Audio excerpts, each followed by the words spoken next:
ஆக்சுவலாக என்ன ப்ராப்ளம் ஆயிருக்குன்னு பார்த்தீங்கன்னா இந்த போல்ட்டே வந்து கட் ஆயிடுச்சுங்க. ஐயோ, இந்த சோக கதையை நான் எங்கே போய் சொல்கிறது? மாற்றி மாற்றி எனக்கு ப்ராப்ளம் ஆகிட்டே இருக்குது. 100லேயே மெயின்டைன் பண்ணிட்டு வந்துட்டு இருந்தேன். 100 110 மெயின்டைன் பண்ணிட்டு வந்திருந்தேன். வந்தோடனே ஸ்பீட் லிமிட்டுக்கு ஒரு 1000 ரூபா ஃபைனை போட்டு விட்டாங்க. இப்போ போய்டா மலை வண்டிக்கு 10 கிட்ட கூட ஏறிட்டோம். வாடா.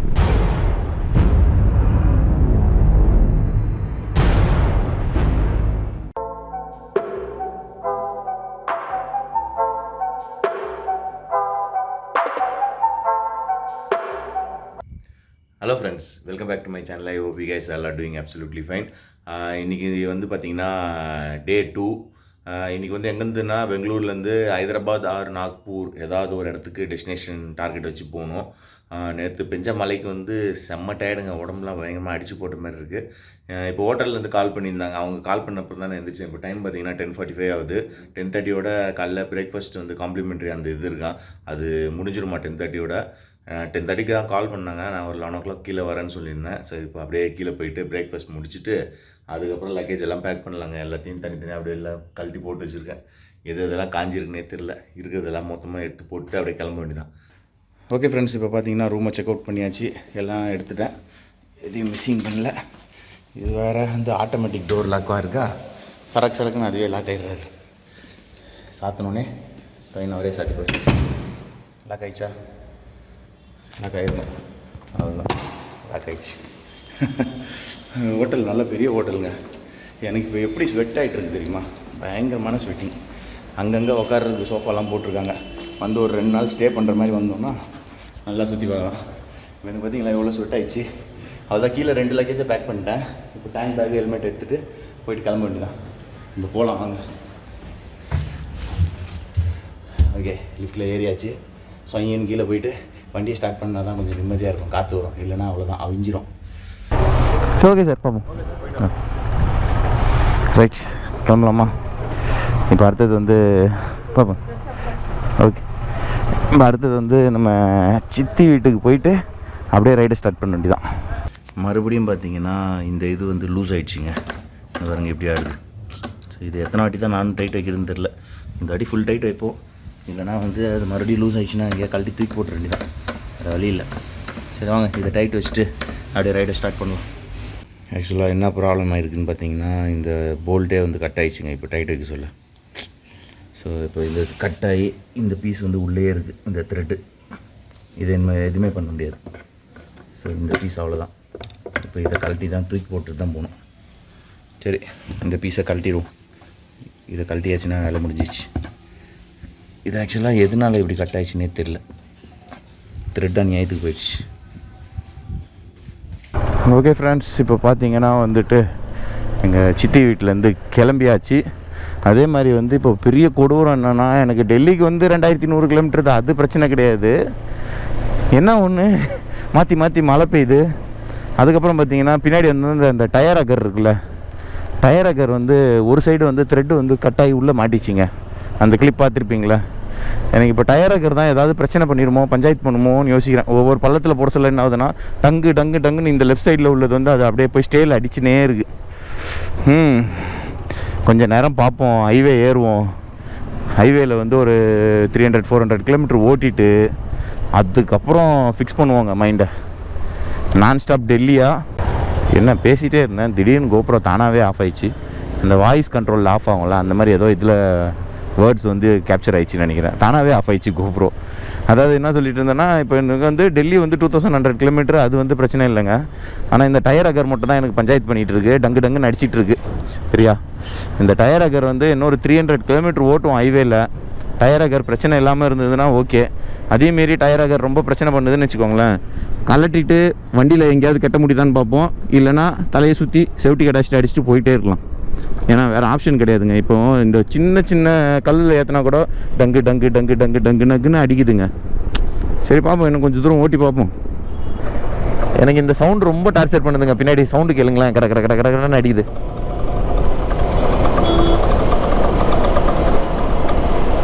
கேட்குதா? கடன்னு அடிக்குது. கொஞ்சம் வெளியே போனோடனே அதை கழட்டி பின்னாடி பஞ்சு கார்டு இருக்குது, பஞ்சு கார்டில் வச்சு கட்டிட வேண்டியதாங்க. கட்டியாச்சுன்னா தான் ரைடு வந்து நிம்மதியாக இருக்கும். ஏன்னா இப்போ டைம் பார்த்தீங்கன்னா மணி 2:15 ஆச்சு. நம்ம கரெக்டாக இங்கேருந்து ஸ்டார்ட் பண்ணது வந்து 350 கிலோமீட்டரில் ஸ்டார்ட் பண்ணியிருக்கோம். இப்போ எனக்கு வந்து மேப் வந்து நான் எங்கே போட்டிருக்கேன்னா பெங்களூர் டு டெல்லி தான் போட்டிருக்கேன். டெல்லி வந்து 2093 கிலோமீட்டர் போகணும் இன்னும் நான். ஸோ 1 day 13 hours காட்டுது டைமு. பார்ப்போம், ஒரு டே அண்ட் நைட் ஒன்று ஓட்டிட்டோன்னா வேலை முடிஞ்சிடும். அவரே பார்த்துட்டு சொல்கிறார் பின்னாடி ரொம்ப ஆடுதுங்கன்ட்டு. அது எனக்கே தெரியுமே. அவராது பக்கத்து வண்டியில் போயிட்டு இருக்காரு, அவருக்கு ஒன்றும் தெரியாது. ஓட்டுற எனக்கு தான் தெரியும். அது கிடுகிடு கிடு கிடு கிடு கிடு கிடு கிடு கிடு கிடு கிடுன்னு அடிக்குது. நானே அதனால தாங்க 50 தாண்டலை. இன்னும் 50 தொட்டுட்டேன்னு நினச்சிக்கோங்க. 50 தாண்டியாச்சுன்னா போதும் கிடு கிடு கிடு கிடு கிடு கிடுன்னு அடிக்குது. அட போங்கடா. டயர் அக்கர், வாட் இஸ் திஸ்? சரி, ஓகே. கொஞ்சம் தூரம் போயிட்டு கொஞ்சம் அவுட்ரு போனோடனே அதை கழட்டி பேக்கில் வச்சுருவேன். வேறு வழி இல்லை, என்ன பண்ணுறது, போய் ஆகணுமே டெல்லிக்கு. இதுக்கு மேலே என்னால் அந்த பொறுமையை தாக்கு பிடிக்க முடியாது. பாருங்கள், இங்கே பாருங்கள், டயரில் போய் எப்படி உராசிக்கிட்டு இருக்கு. இப்படி உள்ளே போய் உக்காந்துட்டு இருக்கு. நல்ல வேலைப்பா, ஒரு நல்ல காரியம் நடந்திருக்குங்க. இது டயரில் போய் ஒட்டிகிட்டு இருக்கு, அது பிரச்சனை கிடையாது. இங்கே பாருங்கள், டயர் கொஞ்சம் தேஞ்சிருக்கு. நல்ல வேலை 300 கிலோமீட்டர் போயிட்டு கழட்டலான்னு இருந்தேன். இன்னொரு ஹைலைட்டான விஷயம் இதில் பார்த்தீங்கன்னா, இங்கே பாருங்கள், இது நவுந்து செயின்ஸ் ப்ராக்கெட்டுக்குள்ளே போயிருக்குங்க. கடவுளே கடவுளே, இவர் அப்படியே வெளியே போயிட்டுருக்காரு. இங்கேருந்து இப்படி உள்ளே போய் செயின்ஸ் ப்ராக்கெட்டில் போய் இங்கே அடிச்சுட்டு இருக்கு. ஆப்பா, அதான் ரொம்ப சவுண்டு வந்திருக்கு. Okay, tyre hugger remove. Tata bye bye tyre hugger. உன்னை கலட்டி எங்கேயா உள்ளே வச்சு கட்டிட்டு நம்ம ரைடு ஸ்டார்ட் பண்ணலாம். ஓகே ஃப்ரெண்ட்ஸ், இப்போ பார்த்தீங்கன்னா வந்துட்டு இந்த டயர் ஆக்கரை கழட்டியாச்சு. டயர் ஆக்கர் வந்து இந்த டயரில் வந்து அது ஒரு சைடு த்ரெட்டு கட்டாக இருந்ததுல, அது ஆப்போசிட் சைடில் டயரில் தேஞ்சிட்டே இருந்தது. அது பத்தாததுக்கு இப்போ இன்னொரு ப்ராப்ளம் ஆகிருக்கு. என்னென்னு பார்த்தீங்கன்னா, இப்போ நம்ம வண்டியோட சாவி வந்து ஆஃபில் தானே இருக்குது. இப்போ ஆன் பண்ணியிருக்கேன், ஓகேவா. இப்போ நான் சாவி ஆஃப் பண்ணிட்டு என்ன பண்ணுறேன், கீழே வந்து இந்த ஆரன் இருக்குது தெரியுமா, இந்த ஆரனோட வயரெல்லாம் பிடிங்கிட்டேன். இப்போ சிக்னலில் பெரிய பஞ்சாயத்து ஆகி போச்சு. இப்போ பாருங்கள், இந்த ஆரன் வயரை வந்து இதில் டச் பண்ணுறேன், ஆரன் அடிக்கும் பாருங்கள். ஏன்னா ஒரு சைடு ரிமூவ் பண்ணியிருக்கேன், ஆரன் அடிக்குதா தெரியுதா. இப்போ இதுதான் ப்ராப்ளமு. இங்கே இதாகணுன்னே இங்கே ஆட்டோமேட்டிக்காக டிஸ்பிளே ஆன் ஆகுது பாருங்கள். நான் சாவியே ஆன் பண்ணல, ஏதோ ஒரு பெரிய எரர் ஆகிட்டுருக்கு வண்டியில். இது பாருங்கள், சாவி இப்போ தான் ஆனே பண்ணுறேன் தெரியுதா. ஆனால் அது ஆன்லேயே இருந்தது பார்த்தீங்களா டிஸ்பிளே. ஏதோ சம்திங் ஏதோ ஒரு இது பாருங்கள், வண்டி ஆஃப் பண்ணிட்டேன், இன்னும் சாவி ஆஃப் ஆகல பாருங்கள், டிஸ்பிளே ஆஃப் ஆகல பாருங்கள். ஆஹா, வண்டியில் ஏதோ ப்ராப்ளம் ஆயிடுச்சு. ஐயோ, இந்த சோக கதையை நான் எங்கே போய் சொல்கிறது. மாற்றி எனக்கு ப்ராப்ளம் ஆகிட்டே இருக்குது. சாவி இப்போ தான் ஆனே பண்ணுறேன், டிஸ்பிளே ஆன் ஆகுது, ஓகேவா. ஆனால் சாவி ஆஃபில் இருந்தால் கூட டிஸ்பிளே ஆன்லேயே இருக்குங்க. இது ஆக்சுவலாக என்ன ப்ராப்ளம்னே தெரில. இதை வச்சுட்டு நான் மேற்கொண்டு 2000 கிலோமீட்டர் நான்ஸ்டாப் போட்டி வண்டி எரிஞ்சு தொலை போகுது. இது என்ன ப்ராப்ளம்னு சொல்லிட்டு முதல்ல கண்டுபிடிச்சிட்டு அதுக்கப்புறம் லடாக் போகலாமா வேணாமான்னு டிசைட் பண்ணணும். ஏன்னா இப்போவுமே டைம் ரொம்ப லேட் ஆகிடுச்சு. இதுக்கப்புறம் நான் போகிறதா இருந்தால் ஃபுல் டைம் சோலோ ரைடாக தான் இருக்கும். நான் அப் டு டெல்லி வரைக்கும் தான் சோலோ ரைட் பிளான் பண்ணியிருந்தேன். எனக்கு தெரிஞ்சு இந்த ப்ராப்ளம் சால்வ் ஆகலைன்னா நான் அப்புறம் ஃபுல்லாகவே சோலோ ரைட் தான் ஓட்டுற மாதிரி இருக்கும். அதுக்கு பேசாமல் நான் சென்னை போயிடலாம். பாருங்க, ஆஃப் பண்ணி கூட அது ஆன்லேயே தான் இருக்குது. என்ன பண்ணுறதுன்னு ஒன்றும் புரியல. இப்போ நடக்கிற அத்தனை பிரச்சனைக்கும் காரணம் இந்த ரிலே தாங்க. இந்த ரிலேயில் வந்து தண்ணி இறங்கிட்டு இருக்கு. உள்ளேருந்து ஏதோ கருப்பாக வருது. என் கையில் வச்சு தட்டினேன், இங்கே பாருங்கள், விரலெல்லாம் கருப்பாக அப்படியே தண்ணி வருது பாருங்கள், தெரியுதா. இப்போ இந்த ரிலே வந்து நான் வந்து ஏர் அடித்து போட சொல்கிறாங்க. அப்படி இல்லைனா பக்கத்தில் ஏதாவது ஸ்பேர் பார்ட்ஸ் கடையில் வந்து வாங்கி இந்த 4 pin ரிலே புதுசு வாங்கி போட சொல்கிறாங்க. இது போட்டாச்சுன்னா ப்ராப்ளம் சால்வ்ன்றாங்க.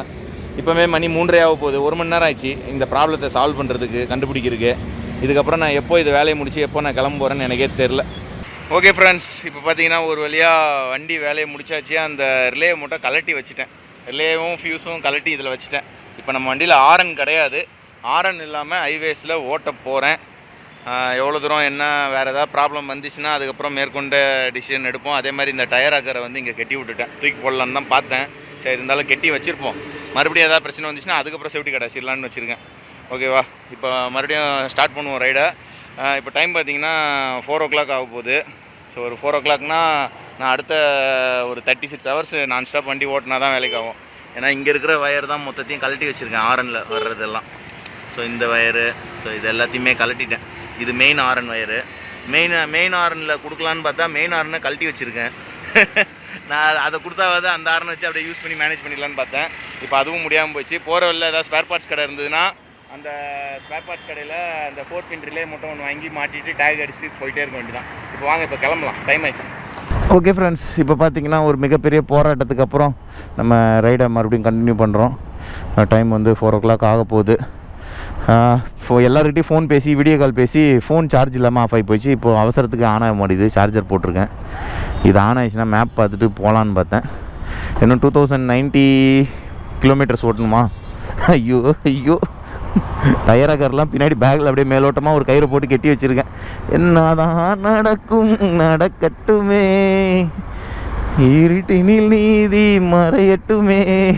வழி விடுங்கப்பா, இன்னும் ஒரு 2 hour தான்ப்பா இருக்குது வெளிச்சம். 2 hourல ஒரு 200 கிலோமீட்டராக தான் போகலாம். 200 கிலோமீட்டர் போனால் தான் என்னால் மேற்கொண்டு நைட்டு ஃபுல்லாக வண்டி ஓட்டினேன்னா கண்டிப்பாக விடிய காலையில் நாக்பூர் போகலான்னு நினைக்கிறேன். தெரில, பார்ப்போம். மழை வந்துச்சுன்னா இனிமேல் அதை தாங்க கம்ப்ளீட்டாக வெறுத்துருவோங்க. மழை வந்துச்சுன்னா இனிமேல் மழை வரலைன்னா தைரியமாக ஓட்டிகிட்டே இருக்கலாம். மழை வந்துருச்சுன்னா ஃபுல் டென்ஷன் தான். ஃபுல் டென்ஷனில் லடாக் ரைடை குயிட் பண்ணிட்டு அடுத்த வேலையை போய் பார்க்க போயிடுவேன். ஏன்னா இப்போ வந்துட்டு ரொம்ப ப்ரெஷர் ரைடாக போயிடுச்சு எனக்கு. சரி, பார்த்துக்கலாம், போவோம். எவ்வளோ தூரம் தாக்கு பிடிக்குதுன்னு பார்ப்போம். ஓகே ஃப்ரெண்ட்ஸ், நம்மளுக்கு ஏற்கனவே வந்து டைம் ரொம்ப ஆனனால வந்து ஒரு 100லேயே மெயின்டைன் பண்ணிட்டு வந்துட்டு இருந்தேன். 100 110 மெயின்டைன் பண்ணிட்டு வந்திருந்தேன். வந்தோடனே ஸ்பீட் லிமிட்டுக்கு ஒரு 1000 ரூபா ஃபைனை போட்டு விட்டாங்க. ஓகே, இதையும் கடந்து போவோம். ஏன்னா அவங்க என்ன சொன்னாங்கன்னா வந்துட்டு இப்போ வந்து இந்த ரோடு வந்து இன்னொரு 12 கிலோமீட்டர்ஸ் போகணுமா. 12 கிலோமீட்டர்ஸ் போன அப்புறம் தான் வந்து ஸ்பீட் நம்ம இன்க்ரீஸ் பண்ணிக்கலாமா. அது வரைக்கும் சிட்டி லிமிட் ஸ்பீட் தான் வருமா. ஸோ ஸ்பீடோட போர்டு அது இருக்குது பாருங்கள், 80 கிலோமீட்டர்ஸ் போட்டிருக்குல்ல. ஸோ அதை தெரியுதா, 80. ஸோ அந்த இதை தான் நம்ம மெயின்டைன் பண்ணணுமா. சிட்டி அவுட்ரு போன அப்புறம் நம்ம 100+ போய்க்கலாம் போல். ஸோ இப்போ ஒரு 1000 rupees ஃபைன் பே பண்ணியாச்சு. இப்போ நம்ம கிளம்பலாம். ஓகே ஃப்ரெண்ட்ஸ், 1000 ரூபா ஃபைன் கட்டிட்டு கிளம்புறேன். 1000 ரூபா ஃபைனை போட்டாங்க, என்ன பண்ணுறது, வேறு வழி இல்லையே. அடுத்த கேடிஎம் வருது. மாட்டினார்.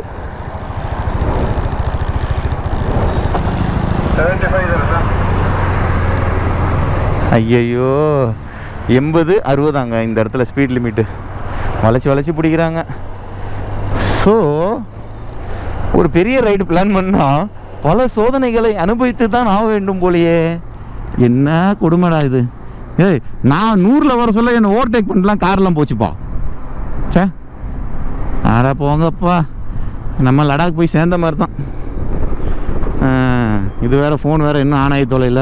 ஒரு வேளை ஏதாவது ஷார்ட் சர்க்கியூட் ஆகி ஃபோனுக்கு எரிஞ்சு போச்சா, உள்ளே புகஞ்சு போச்சா, ஃபோன் ஆனே ஆக மாட்டேங்குது.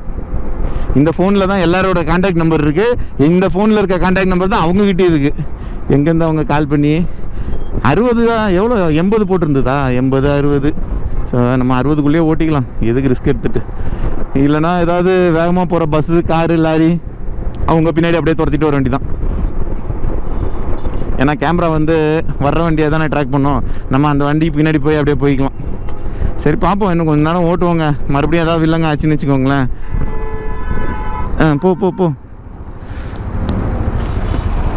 ஓகே, மிலிட்ரி ஆஃபீஸர்லாம் போகிறாங்க, எல்லாம் டாட்டா காட்டுறாங்க. ஃபைன் மட்டும் வாங்கிட்டாங்களே, என்ன பண்ணுறது. அது வந்து போர்டு வந்து ஆக்சுவலாக நான் வந்து இந்த சைட் ட்ராக்கில் இப்படி போயிட்டுருக்கேன்ல, நம்ம மோஸ்ட்லி பார்க்குறது வந்து லெஃப்ட் சைடில் தான் அந்த ஸ்பீட் லிமிட் போர்டு பார்ப்போம். இங்கே வந்து போர்டு எங்கே தான் வச்சுருக்காங்க, ரைட்டில் வச்சுருக்காங்க பாருங்கள். இங்கே லெஃப்ட்டில் ஒரு போர்டும் இல்லை. நம்ம தமிழ்நாட்டுக்குள்ளெல்லாம் ஸ்பீட் லிமிட் போர்டு எங்கே வச்சுருப்பாங்க, லெஃப்ட்டில் வச்சுருப்பாங்க. நம்ம இப்படி தான் பார்ப்போம். ஸ்பீட் லிமிட் எவ்வளோ, 100 ஓகே அப்படின்னு பார்ப்போம்.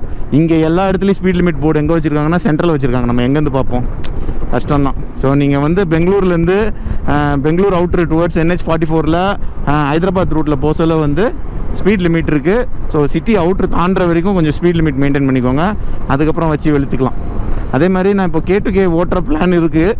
இன்கேஸ் நான் லடாக் போயிட்டேன்னா கன்ஃபார்மாக K2K ஓட்டுவேன். K2K ஓட்ட சொல்ல வந்து என்ன பண்ணணுன்னா, ரிட்டன் வர சொல்ல இந்த இதே ரோட்டில் தான் வருவேன். வர சொல்ல அந்த இடத்துல மட்டும் கொஞ்சம் உஷாராக பார்த்துக்கணும். ஸோ அந்த டைமில் வந்து மறுபடியும் வந்து ஃபைன் ஒரு 1000 ரூபா கட்டக்கூடாது.